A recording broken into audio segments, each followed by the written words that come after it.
Ako by ste na konci riadku rozdelili slovo vlk?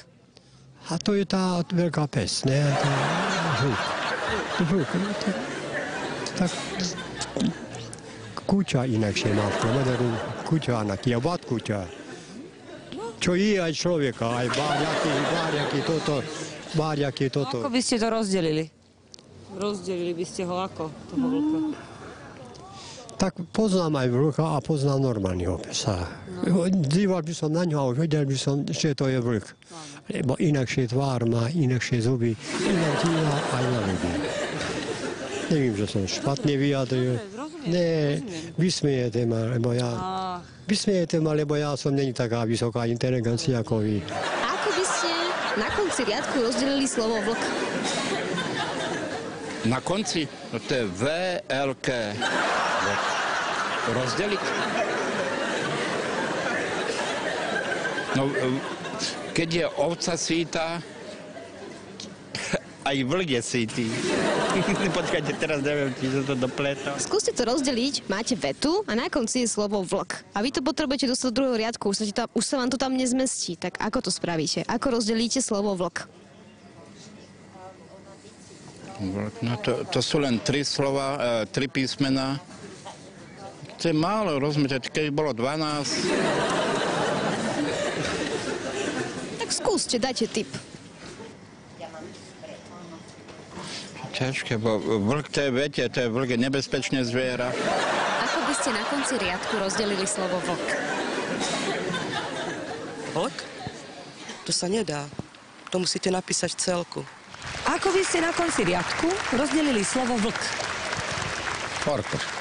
Po maďarsky mám povedať, alebo ja? Po slovensky. A vlk. Nože ako to rozdelíte na konci riadku? Ja. Také slovo vlk.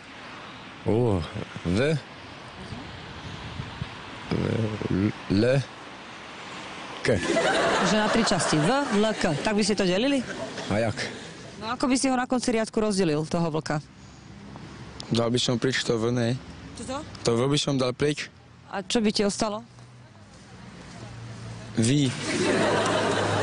Mi zostalo. Vik. Mi zostalo. Vlk. Vieš, čo je vlk? No. Čo je vlk? To je, čo v lese je. Ten pes. Že máš slovo vlk a rozdelíme ho na konci riadku. Ako? Na konci riadku. Vlí. Vlí, tam vám zostane V. I. Tam vám Kde zostane. tam máš I, prosím ťa, vo slove vlk? Lík. Na poslednom, ne? Lík. Vlk. Vlk. Tam nie je žiadne I.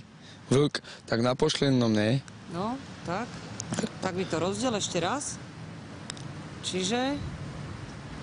Vl-I. Vl-I vám zostane. Predstav si. A to si chodil na slovenčinu? Nechýbal, hej, vtedy? Ne. A čo si mal zo slovenčiny? Všetko. Jednotky, dvojky. Ako by ste na konci riadku rozdelili slovo vlk?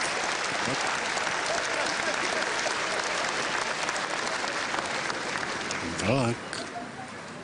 No ja nevím, no tak napísal bych V, L, čárku a do druhého rádku K, ne? Prečo práve takto by ste to rozdelili?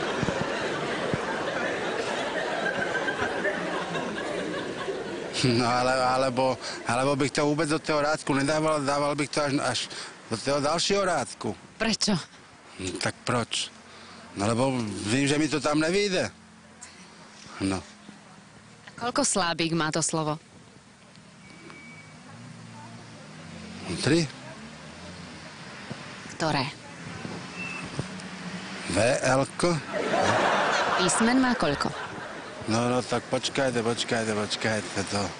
To mi jaksi nepasuje. No písmen má 3. Slabík? Ani jedno. Ako by si na konci riadku rozdelil slovo vlk?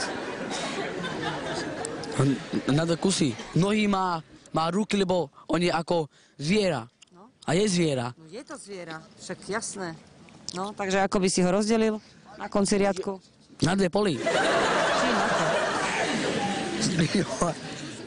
Že nožom. Ako by ste na konci riadku rozdelili slovo vlk? Keďal mi si tá večka, policajta. No nepoznáte, že? No viete, ja ich poznám všetkých. Od až pozrieť. Aj tie kminov, čo tu boli. Rýba, bogady. Koľko chcete, aby som ich vymenoval. No ešte jeden žije. Áno. No dobré, a to slovo vlk by ste ako rozdelili na konci riadku? Na poli. Vlk, ako? Ako by ste na konci riadku rozdelili slovo vlk? No nijak. Dali som do druhého riadku. Prečo? Tak dosť čudne by sa to delilo, nie? Máte koniec riadku a potrebujete rozdeliť slovo vlk. Do prvého sa dá V, do druhého L a do tretieho K, ja si myslím.